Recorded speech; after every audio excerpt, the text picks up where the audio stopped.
Birds, people, and the dogs that bring them together. This is episode number 35. My name is Bill, and you're tied to the Woe Post. We're taking a break from the versatile breeds episodes, mostly because we're down to some of the most rare versatile breeds. There are very few acceptable breed ambassadors, and well, they're really busy. And I've been pretty busy too. We had a last-minute hiccup with Skeet's planned stud and had to call an audible, but we found a phenomenal stud out of House and Walled Kennel in Virginia, and as luck would have it, the stud owner was running another dog in the Invitational, so I was not only able to get Skeet and Roscoe tied, but I was able to shoot over to the invite, watch some of the best dogs in our sport test, and I met some great people while I was out there. Anyway, don't worry, there's more to come, and I'm not giving up on this series. Oh, and congratulations to Mike and Vegas on their invitational pass. Today we're talking to Laura Reeves, host of the Pure Dog Talk podcast and second-generation breeder of German wire-haired pointers under the Scotia Kennels name. Laura has earned over 100 titles, not just in conformation, but also in AKC hunt tests, field trials, NAVHDA hunt tests, tracking, obedience, and rally. She's dedicated her life to breeding healthy, well-tempered, and strong hunting wirehairs for dual-purpose owners across the country. But first, I need to thank supporters of the Woe Post podcast, particularly my patrons, who have access to exclusive content.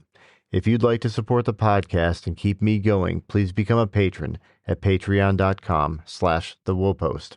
To get updates on the little puppies, well, not so little anymore, but they're still puppies, Jackson Covey, follow the Woe Post on Facebook or Instagram.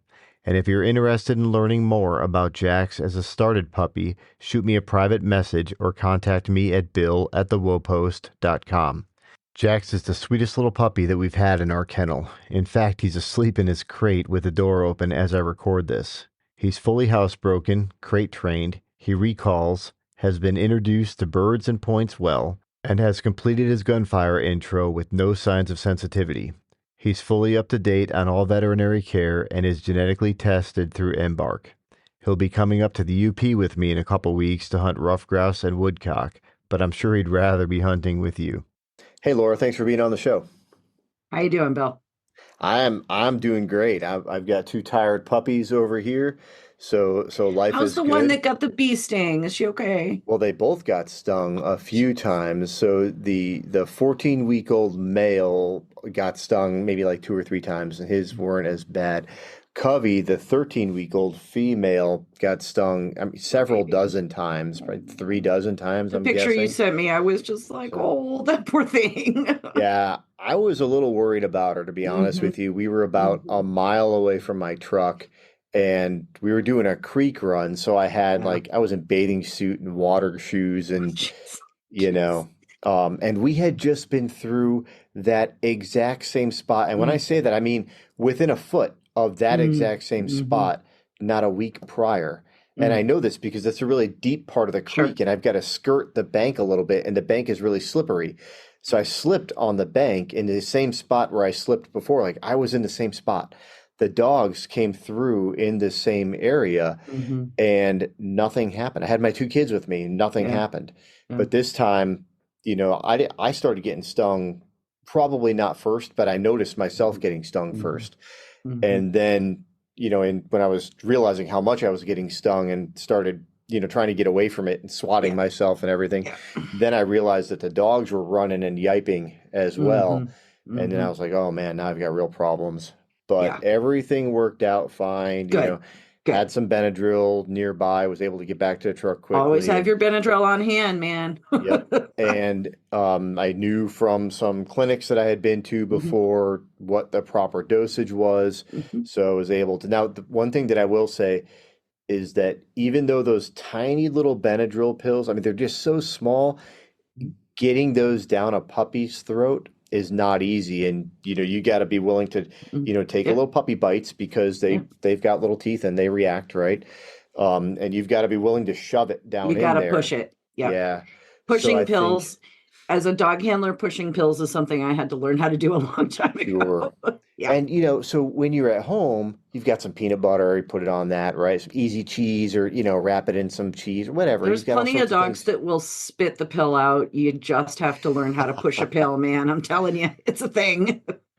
I edited a short portion out here, and this is where we discussed whether or not it would be a good idea to have liquid Benadryl on hand. And what I've learned since then from Covey's reaction to her vaccinations is that sometimes puppies or any dog might vomit out a liquid Benadryl. So, your mileage may vary. Always talk to your vet. For me, I'm going back with the pills, and I'll just have to know that you just got to shove them down there. I don't really want to go into the dosage here. We can let a vet talk about that, but I think it's important to know what ask your vet and then. And it's a lot more than you think it is. That's really the important thing. It's a lot more than you think it is, and it has to be given multiple times in the day. It's not just one shot and call it good. Right, Those are the two important things to take away from it. Yep, absolutely. So I've got a little cheat card that I keep in my dog first aid kit that anytime we go out to the field, it comes with.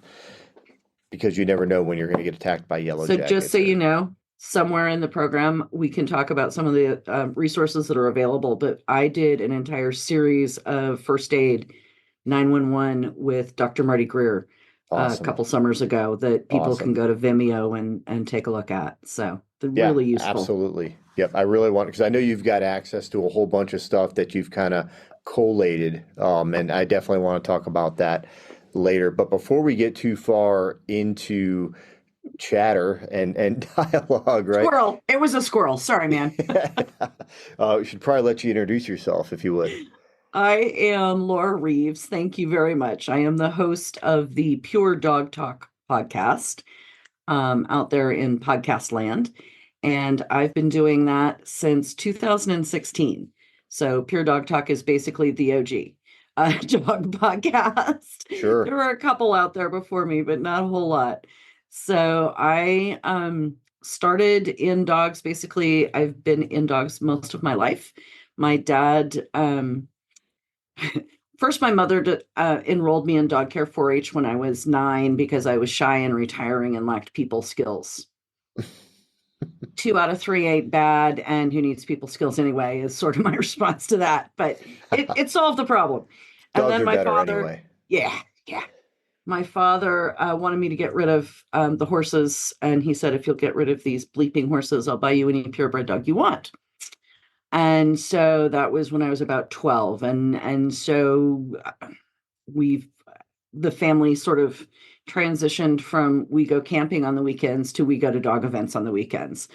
And Dad had kind of field trial labs, had gotten involved in field trials and hunt tests for retrievers, that sort of thing. My mom, about the same time that I got my first English setter, Mom fell in love with Clumber Spaniels. And my parents basically transitioned to being really involved with Clumber Spaniels. My father was instrumental in creating an environment in the Clumber Spaniel Club in which people actually participated in field events. When we got our first Clumber, there had not been a Clumber Spaniel in any kind of field event in 50 years. Wow. And my father convinced the club to add field events to the nationals. To the national events, the very first titled Clumber Spaniel in a field event was our first Clumber, and wound up eventually writing the hunting standard for the Clumber Spaniel. My father did. So that was, I started throwing, maggoty ducks into scummy cow ponds when I was 9, and I transitioned into planting pheasants, when I was 14. Anyway, so I grew up in a hunting family, and you got to have bird dogs, and that's what you got to have. And so English setters were very pretty and very sweet, and I decided they didn't match my personality very well. Oh, man. And so we acquired the first German Wirehair Pointer when I was probably about 15.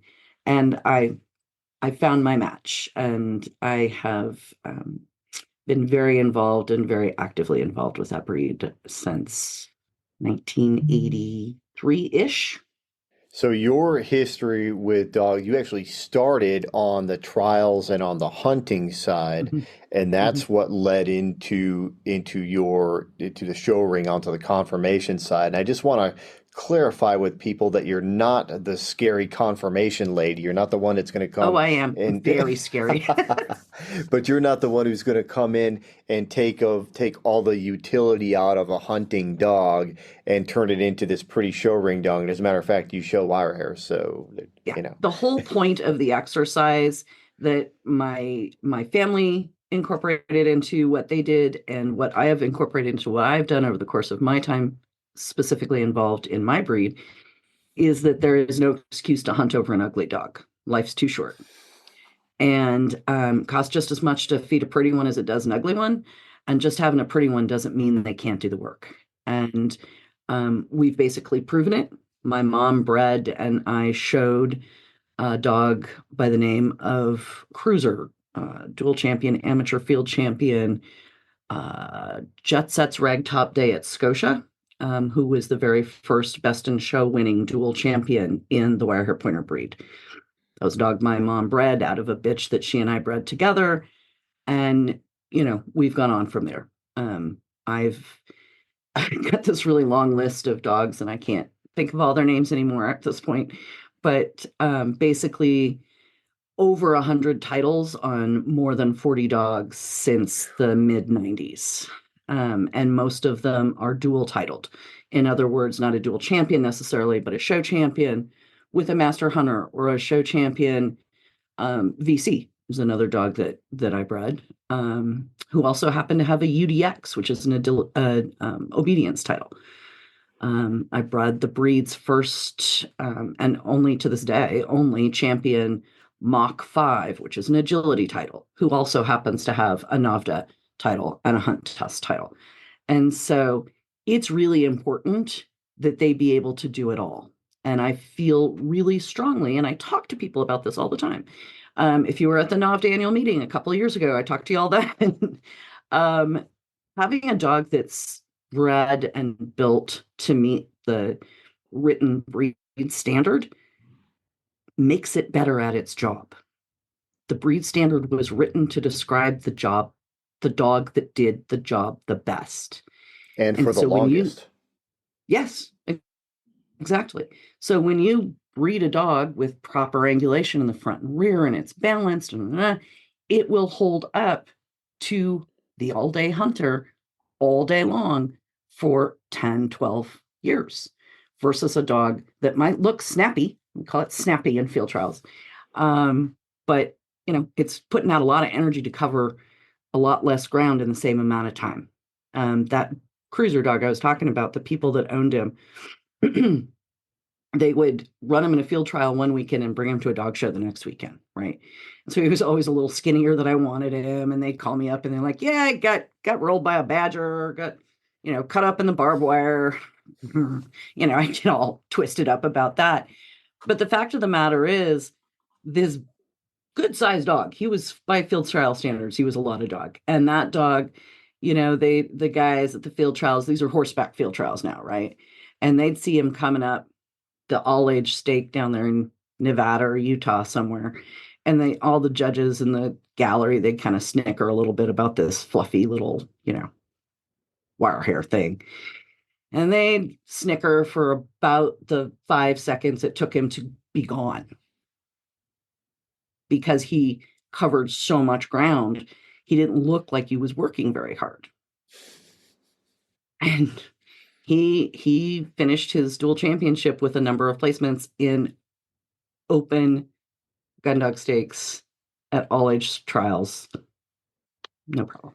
It's pretty impressive once you see, a well-built dog with the right motor and the right hunting aptitude, that not necessarily once in a lifetime, but fairly rare occurrence where it all comes together in one singular being is just and there's so really many impressive. parts that go into that, right? So you've got to have the genetics, you've got to have the structure, you've got to have an owner these people were willing to put the time into it. It was their first field trial dog. They'd never done this before. And it was really cool. And I think that, just because you breed a dog that can or will run itself to death doesn't mean it should have to. That's not fair to the dog. Right. When you can breed a dog that is structurally sound and capable of meeting the standard, it's going to last longer. And if you put that with the heart and the drive and the desire, you've got the perfect storm. I'd much rather have a dog that's hunting pretty strong at 12 or 13 years old than a dog that's hunting pretty strong at 8 or 9 years old. Mm-hmm. Yep. Another thing, too, I think a lot of people don't realize how much work a lot of really good breeders do in developing structure or maintaining structure. And whether that's in the show ring or it's not, it's still a structural evaluation. And it's the same methodology with just a different tool, right? I think that a lot of people, you can look at a dog and see if it's balanced, right? Like anybody that's been around bird dogs can look at a dog and say, oh man, that's going to fall on its face, right? But I think the understanding of why it's important for the dogs to have the structure they have is critical, right? We talk about angles; those are literally the propulsion system in the rear and the cushioning system in the front, right? Yep. Like just like your truck has shock absorbers, that's what the front end is for. Just like your truck has an engine, that's what the rear end's for. And if those don't match, your truck's going to rattle down the road. Right. So you started mentioning, all of the titles and the hundreds of titles and 40 something dogs and that, pretty impressive resume. What's, one or two dogs that you can think of that, kind of looking back over the years that you've done this and say, man, that is one that I will always remember. Well, I mean, Cruiser stands out. He's very well known. And credit for his success goes to his owners, right? Like they're the ones who put in the time and the effort. Mom bred him. I showed him in the show ring. So, I can't take a lot of credit except that, he definitely was part of our program. Mm-hmm. My first sort of heart dog, if you will, was a dog by the name of Henry that many people who go a long way back in wire hair pointers would know. He was a champion master hunter. He was a very handsome dog. He was a specialty winning dog. And I ran him in his junior hunter and it was fine. And I ran him in a leg of senior hunter and he's like, and it got to master and he read my emotion so much, I never could run him. So everybody else ran him. Like my ex-husband ran him, friends of mine ran him, everybody ran him. And my favorite story about Henry, we were at the Wire Hair National in like, I don't know, maybe 2002, something like that, out in Nebraska. And my friend Rocky Gilliard, who a lot of the NAVHDA guys will know, Rocky was running him for me. He'd never met Henry. He didn't know Henry. He's down there. He's doing a good job. He's pointed. He's honored. He's done his thing. They've shot the bird for him. And Rocky's like, fetch. Henry just stands there. He doesn't know fetch. He knows take it. Oh, okay. And I'm in the floorboards of my truck screaming to the gods, take it, take it. And Rocky's a big guy. He's down on his hands and knees. He's like, Henry, fetch. It was the funniest thing in retrospect that I've ever seen. Henry's just sitting there being steady as can be, doing exactly what he's been told to do. He's waiting for his word. Yep. What a great dog, huh? He was a great dog. He was a really amazing dog. Another dog that I think a lot of people will know or recognize or know about was Outlaw. He's a champion VC UDX dog that I mentioned earlier. He was owned by Chuck Casanova and Robin Nelson. Chuck is actually a NAVHDA judge. At one point, I think was a senior NAVHDA judge. I don't remember exactly. And he handled him himself in the show ring. He handled and trained himself in NAVHDA. And, that's the kind of thing, like, people used to say, oh, they're only champions because you showed them and you're a professional handler. I'm like, well, no. So he was a heck of a dog. And his littermate sister is the one that's got all the agility titles, right? So I think that when we talk about drive and desire, particularly in my breed, it crosses whatever sports you want to do, right? And if you have a dog that has the drive and desire and determination, bit ability, willingness, physical structure, all the things to make it into a VC and a UDX, and the littermate is show champion in a Mach 5. And it's just, that's what I love about my breed, is that versatility, that willingness to play whatever game you want to play. And if those dogs had been in homes that people wanted to play different games, they'd have played those games too. That's one of those pairings that you just wish, like, I could just do this one over and over and over again and see what level we could take these dogs. Hey, let's try this, Here's the thing, the thing about that. And we talk about breeding dogs. Breeding dogs is a whole mishmash of things, right? There's structure, there's desire, right? Ability, field ability in our case, right? There's temperament. Are they good-minded, right? And there's health.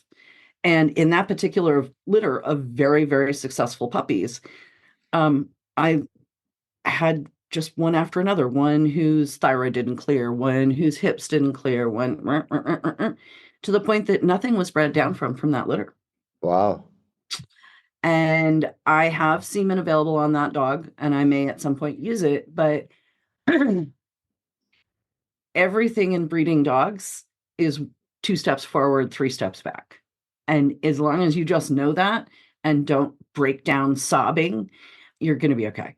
But the potential to break down sobbing is there because it's just part of life, man. And you have to make those hard decisions. And making hard decisions about your breeding program includes washing dogs that don't pass their health clearances, washing dogs that aren't mentally sane, washing dogs that I had an absolutely beautiful bitch, beautiful show champion, passed all of her health clearances, sweetest dog on the planet. You couldn't beg that dog to even look at a bird. She's like, yeah, that's boring. Like, she wanted to lay on her back and wave her feet in the air. I'm like, okay, well, out you go. Right? So breeding dogs is about being selective. That's why they call it selective breeding. And so, one of the things that we're talking about is whether you should or shouldn't breed your dog. In my opinion, based on my experience, based on the things that I have seen work and not work, you only breed your dog if all of these parts are there. We hear so often about, just people saying, hey, I've got this male and he's 8 years old and I really want a puppy out of him, so I'm looking for a female. And, we always ask, why should your dog be bred? Oh, he's a great dog and I really love him and I want a puppy out of him. Mm-hmm. Well, what are your thoughts on that? So there's a couple of thoughts on that. My number one thought is we need more responsible dog breeders. Okay. So if someone is interested in breeding their dog, I'm going to talk to them and I'm going to help them understand how they should go about that and whether or why they should go about that. Okay. So is your dog health tested? Has it passed those health tests that are required by your club or recommended or what have you? Right. How's the mind on the dog? Right. Is he a little snarky? Is he a little crazy? Does his eyes spin counterclockwise? Maybe not. Is it basically structurally a sound dog? Is it got the field ability that you're looking for? And a lot of the guys that I talk to when I'm at NAVDA or when I'm at field trials, they're like, that's the only part they look at. Does it run really fast? And some of the people that I talk to at dog shows, the only part they look at is it pretty? And the rest of it doesn't matter. And neither one of those is the right answer. If we're going to make, you got to think about 2 things. Number one, you're going to have a litter of 10 puppies. We have sporting dogs. Okay, you want one. Maybe you got a buddy that wants one. What are you going to do with the other 8? Okay. Number 2, are you going to take those puppies back because are you going to spend the time to find them the right homes that they won't bounce back? What's going to happen when we wind up in the shelter because nobody thought to call you, right? Those are real questions. I had to make a decision for myself personally about whether I could actively breed dogs anymore. It was a really hard decision. Wirehairs live for 15 years. You reach a certain point of your life. Do I have 15 more years? Right? Can I crawl around on my hands and knees After 12 wire hair puppies, do I have the time and the wherewithal and the ability to get out and prove them in the field the way I believe they need to be proven to be in a breeding program?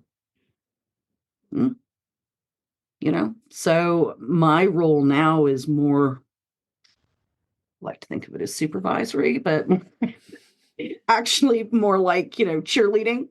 I do a lot of, I'm very fortunate to have a couple of young women that have worked for me over the years that have taken my breeding program, and they're going forward with it and putting their own spin on it. And I'm supporting them. I'm helping them. I'm giving them suggestions. I gave them their dogs, right? Like, these are things that we have to think about. So before you decide, should I breed my dog?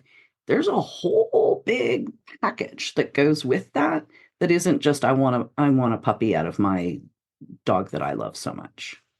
And one thing I ask particularly of owners of bitches or potential dams is, are you prepared to lose your dog?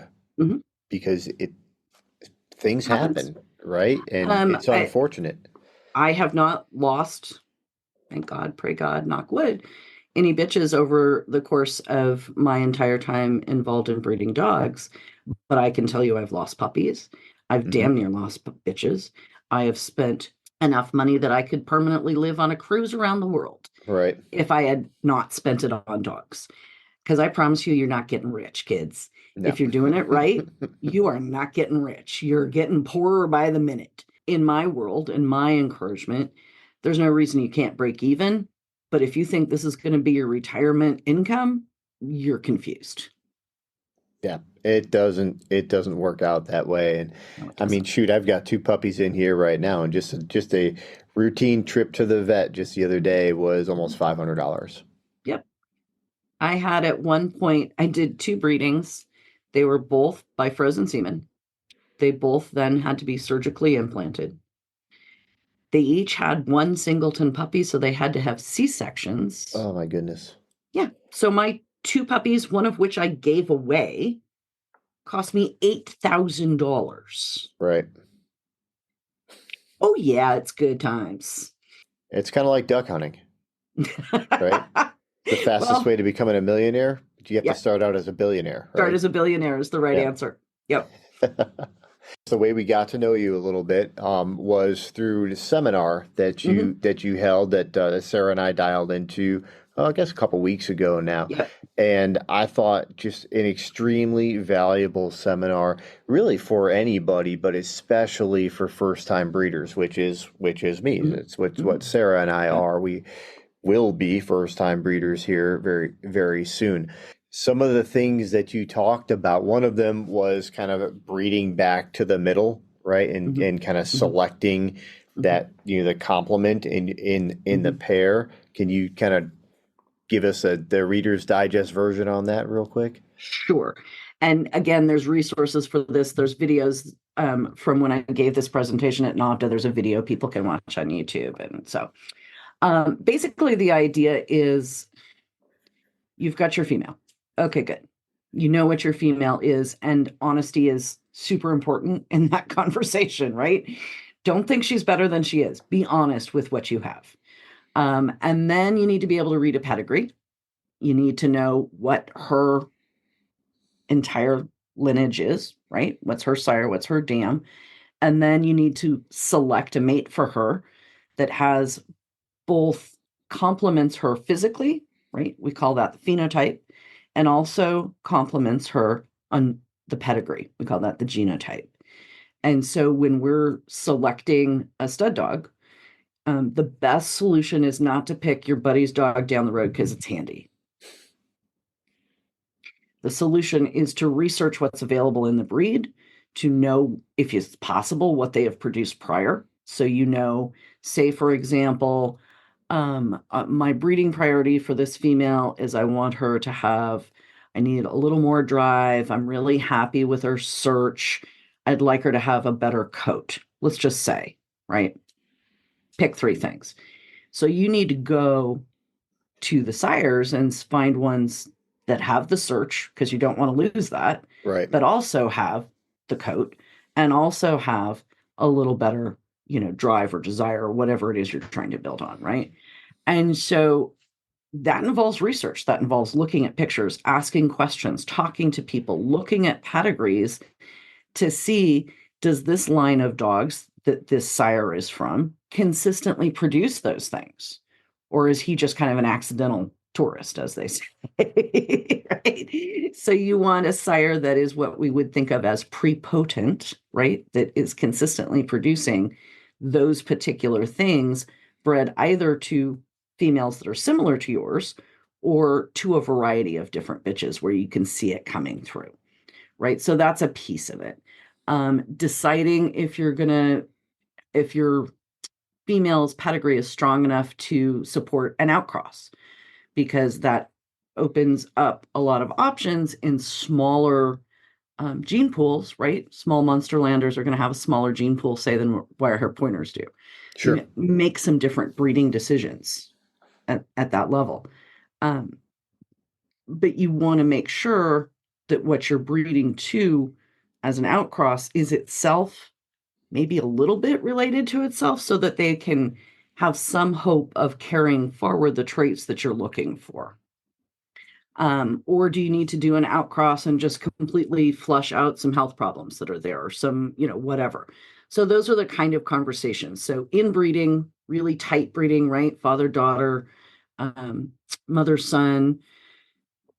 Line breeding, more of a uncle, niece, grandfather, granddaughter, that kind of a thing. Those are very successful situations. Or an outcross where the dog that you breed her to is completely nothing in the pedigree is the same. The only way you're going to know any of those things is if you actually read the pedigree. So I really encourage people to study the pedigrees of not only their own dogs, but the dogs that they're considering for their female. I encourage people to set goals, know what you want to get and what you have and what you need. And I really think that there is a time and a place for all three of the different styles of breeding: inbreeding, line breeding, and outcrossing. Knowing which time and which place it is important. If you are starting a kennel out of a line breeding kennel, and you select the right generation of dog, you can actually see it. And I'm justifying my own laziness here, essentially. I am not going to develop my own line of small Munsterlanders. That is not one of my goals. But I was able to pick a dog from the right generation in the right line where it makes sense to outcross at that point, right? Yeah. Now, with my mentor and other smart people, I can consistently outcross with that dog and still produce dogs that can be bred in that line by other people. Yeah. And I think that that's a really smart and important way to think about it. I have just recently done a bunch of different outcrosses with some of my mentees. And I just said to one gal, I'm like, okay, we're good. We don't have to do anything for like 5 or 10 years to go out. We've got lots of mix and match in-house, if you will, right? Clearly getting dogs health tested and all that kind of stuff. But the other part of all of this is when you talk about this concept, you're breeding for 3 generations from now. I'm not just making a litter of puppies. I am setting foundation building blocks for what I want to do with the next generation and the generation after that and the generation after that. And if you're breeding forward like that, if you're thinking forward about what you're doing, you're going to breed in a very different way than if you're just like, I just want to have a dog that's going to get me a breeder's award in natural ability, right? Like, okay, that's nice. Very, very low-hanging fruit. Pretty much low-hanging fruit, right? Like if it can't get a junior hunter, it shouldn't be fed in my world. I'm pretty hard about that. Sure. And if I just want to breed a dog to make it pretty and go win a best in show ribbon, I mean, okay, fine, but yeah, what's the point? So breeding ahead, thinking about a process and working with people who have been doing it long enough to have thought about the process, that you can then come in and, instead of trying to reinvent the wheel, help this person keep their wheel rolling. That's a beautiful thing. And something I guarantee you many established breeders would love to find more people to do that, because it's hard. Like, you reach a certain point, you're like, oh, okay, I'm pieced out. I've spent 30 years of my life, building this thing, and I don't want to see it just die. Right. And so, Well, and it takes maybe not quite 30 years, but it takes a long time just to get it rolling. Because I think you said 5 generations before it's safe to start line breeding. You need to have 5 generations of separation in most I mean, cases to do it, right? it just kind of depends. It really depends on the breed that you're working with, right? So there's so much variation. I'm not going to try and prescribe one set way of doing things for all of the breeds that are available to us in this conversation, right? What you would do with a golden retriever is incredibly different than what you're going to do with a small Munsterlander, right? And so that has to come into consideration. I have, for the most part, line bred. So the female that was my foundation bitch was out of a dog named Cascade Ike, who was very, very famous. And his sire was a dog I admired tremendously. They're both of those dogs were bred by people who are my mentors. And I loved those dogs. And so I took my Cascade bred bitch, very strong, very line bred, very all of that, and I bred her to another a line bred dog from a completely different line called Weidenhugel. And so that basis, that Cascade Weidenhugel cross, was the basis of every single thing I have done since then. And sometimes it's a little more Cascade, and sometimes it's a little more Weidenhugel, and sometimes it's a little something outside of that. But that's the basic formula that I have worked with to create what is recognizably identifiable as a Scotia dog. And that, the foundation bitch that I had, that spook bitch, she was not. I mean, she was doubled up. She was a father-daughter breeding on this big slick dog, is what her mother was, and then that was bred to Ike. Okay, so she was very tightly bred herself. Sure. And then the dog that I bred her to was line bred Weidenhugel on the bottom with an outcross import dog on the top. Right. So I started with this, and then I've just kind of kneaded it back in, right? If you think of kneading dough, right? When you roll it back into itself when you're making bread, same basic. You have to go out and get maybe a little more olive oil or a little more water or a dab of flour, but you're still rolling it all back into the middle so that you can create some kind of consistency in appearance, ability, health, and temperament. And now when you all say of those pieces go into that conversation. God, yeah. That's actually a really good analogy.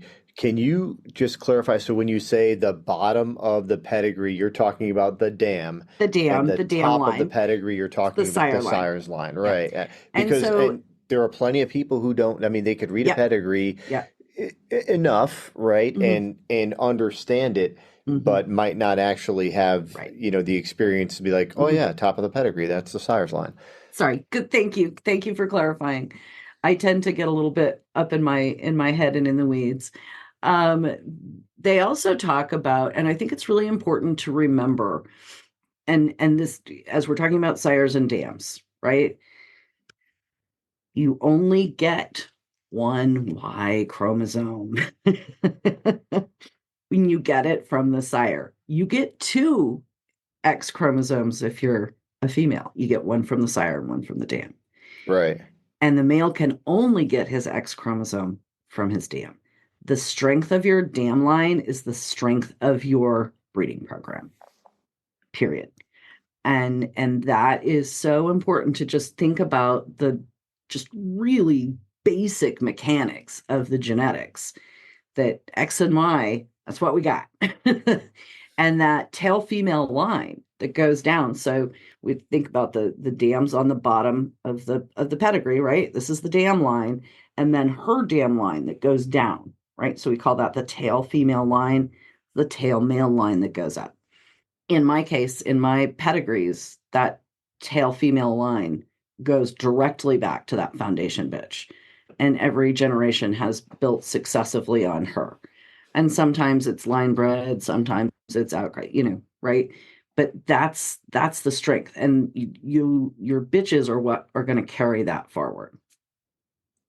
And it's not just as simple as we like to oversimplify it, I guess, and say, oh, dominant versus recessive, but then there's like There's a lot of heterozygous other things. dominant Yes, and exactly. homozygous dominant Whole lot of and other things. There's right. multiple genes that impact things, multiple genes and environment. Say when we talk about hip dysplasia, right? When you talk about hip dysplasia, you're talking about a multi-gene thing. It's not just one thing or the other.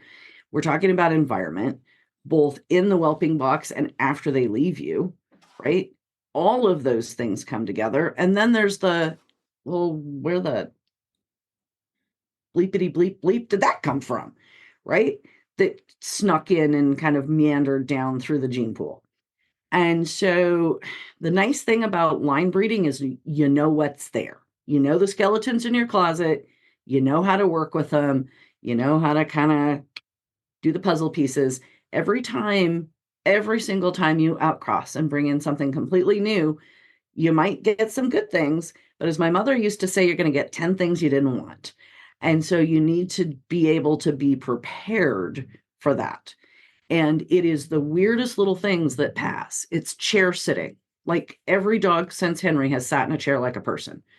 And if you find any of his progeny down from him for 7 generations, you're going to find one of them sitting in a chair. Weird stuff. Not the pretty head, not the great coat. No, chair sitting. So understand that when you go outcross, you're going to get some other weird little thing, like maybe those dogs don't eat. And nobody mentioned to you the fact that, oh yeah, you have to like baby them along with their eatings. So just awareness of that is really important as you start building out your breeding program. And the biggest protection for the breed, at least, on the legal side, if you will, is the breeding restriction. And it's not there. People look at it as, oh, that's being a dictator, or it's just not the case. It's a tool that breeders can use to maintain quality within the breed if used properly. Yeah, if used properly. And VDD has breed wardens. I don't know if the Munsterlanders do or not. We do. Yep. And that there's a lot of pros and cons to the system. Frankly, some good, some bad on both sides of the conversation. I'm not going to fight with the VDD guys about whether they're the same thing as a wire hair. I'm just not going to do it.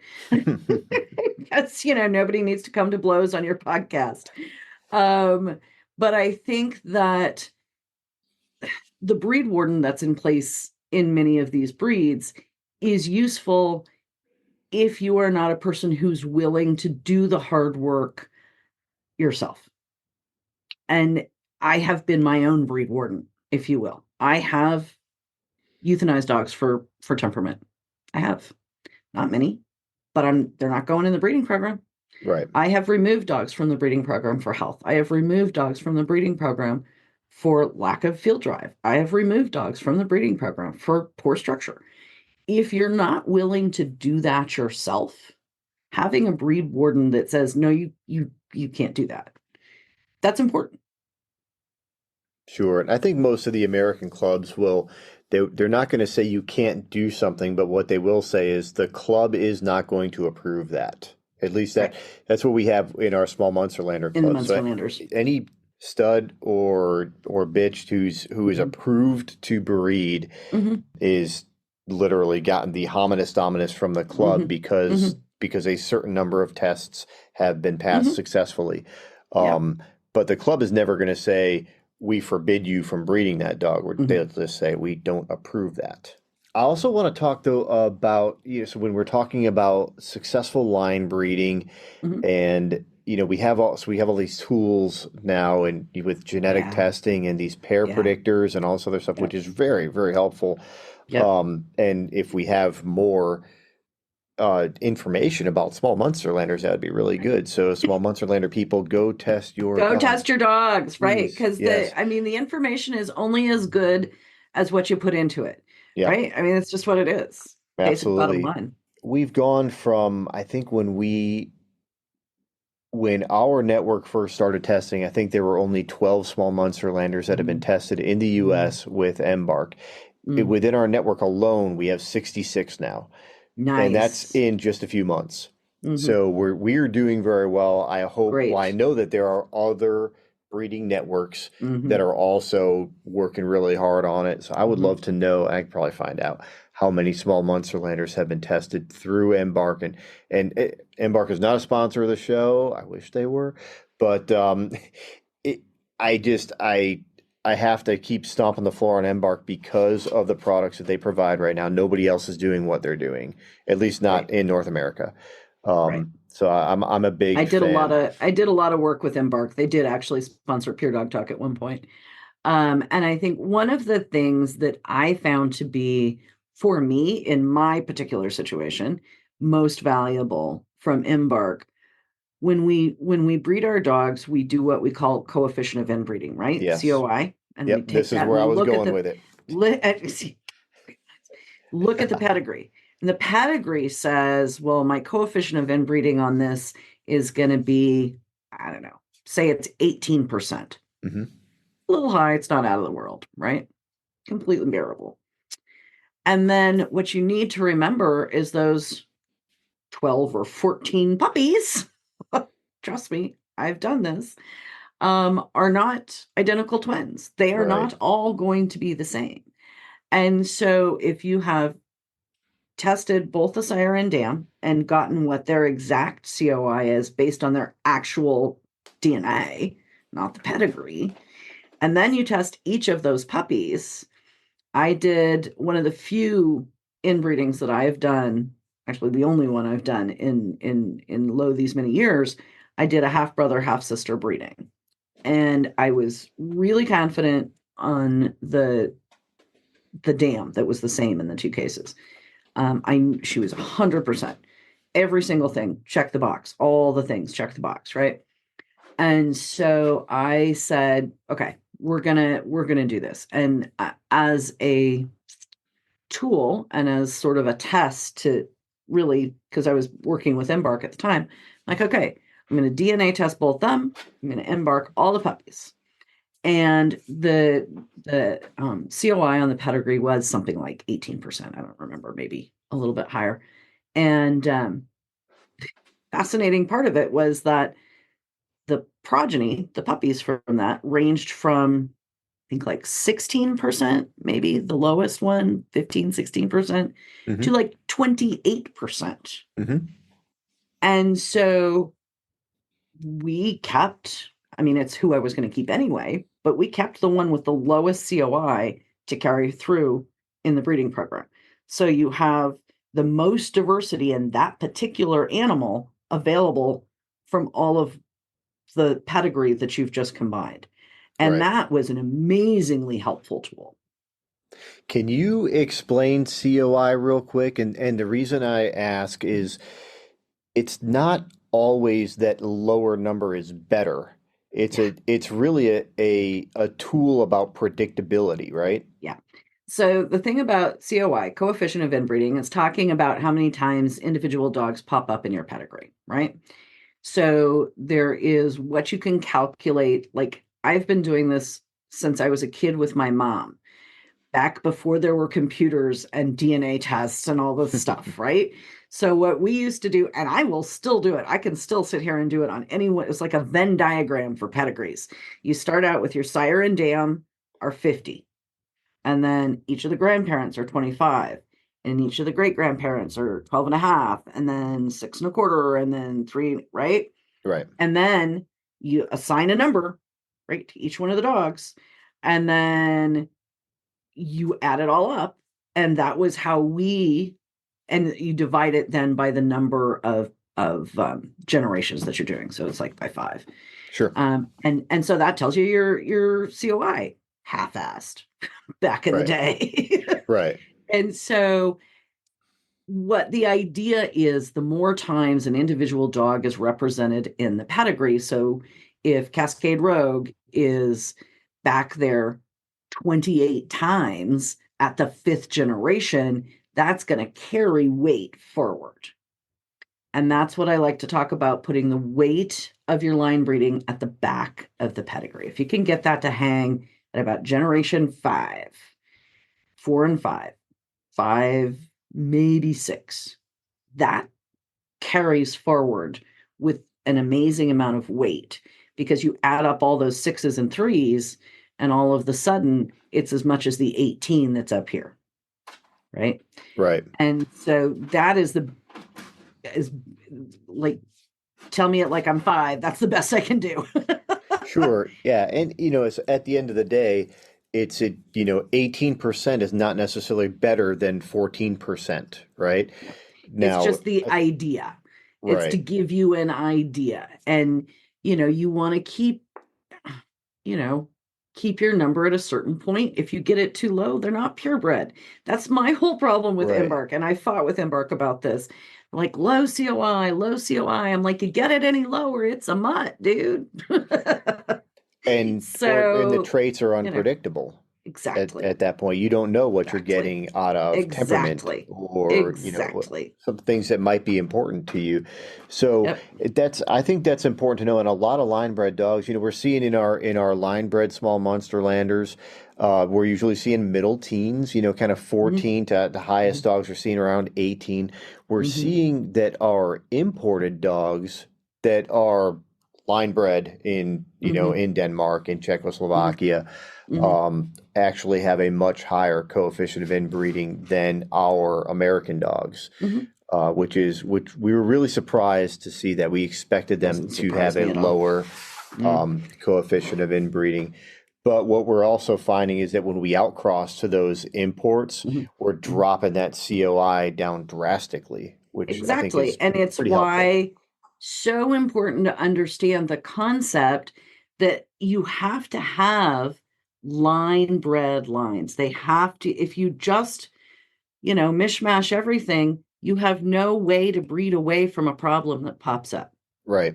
You have no clean, if you will, for lack of a better term, clean line to go to when all of a sudden you've got, like, Basenji's had Fanconi syndrome. They had to go to Africa to get new dogs.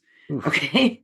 So, I mean, there's really serious things that keeping dogs bred in a family, keeping other dogs bred in a different family, and then occasionally crossing those two families gives you a way to do a complete outcross to two line bred dogs.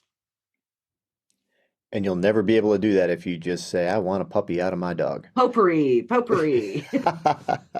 Right. There were a bunch of other things that I thought were just great information Mhm. when you were talking about just how to prepare for your first litter. Mhm. Um, what do you think? What would you say if you had to pick the top 3 things about, hey, these are the 3 most important things that you need to do as a brand new breeder? What would they be? Get your health testing done. Number one. Um, Number two, choose your sire intentionally, right? Number three is all of the be prepared. All of the be prepared for more puppies than you thought you were going to have, mom that doesn't make milk, all of the things that can possibly go wrong can go wrong and will go wrong at the most inconvenient time known to man. I promise you. So being prepared for the actual whelping, like once you go through all the stuff, once you got the puppies actually in the oven and they're like, okay, popping out, that preparation, and then all of the follow-up that you do afterwards, right? All of the early neurological stimulation, all of the early scent introduction, all of the border challenges, all of that piece, you've got 8 weeks that you will never get back in that puppy's life if you don't put the time and the work in.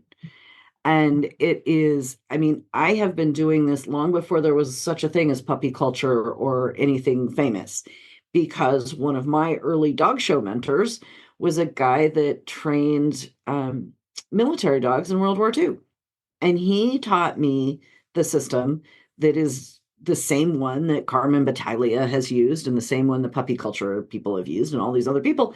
It started from the military dog trainers Yep. and the early neurological stimulation of upside down, right side up, touch their toes, put them on a little surface. Those tiny stressors, right? Tiny, tiny little 3 seconds worth of stress when they are bitty, bitty infants makes more resilient dogs down the line. And that is hugely powerful. And scientifically proven. Scientifically proven indeed. Yep. There are a number of resources that are available for first-time breeders, and a lot of, I mean, commercial, websites where you go to buy your stuff, they'll have kits ready for you. I know Revival has a really good one. Easy Whelp has one. DuraWhelp has one. I mean, all these companies have just really good kits, and then you can call the company and say, hey, you've got all this stuff. Why is it important? What do I really need out of it? What else do I need? And they're there to help you. Or you could go to Pure Dog Talk and you could get our list, which is comprehensive. So we are at a great time to talk about that. Absolutely. So you've got videos and podcasts and these YouTube playlists and things like that. So first of all, what are they? So Pure Dog Talk, we have literally 650 some odd episodes, and they're everything to do with purebred dogs. Some of it's dog show stuff, some of it's bird dog stuff, some of it is breeding stuff, some of it is training stuff, some of it's genetics, behavior, all the things are there. There is resources for people who want to show their dogs.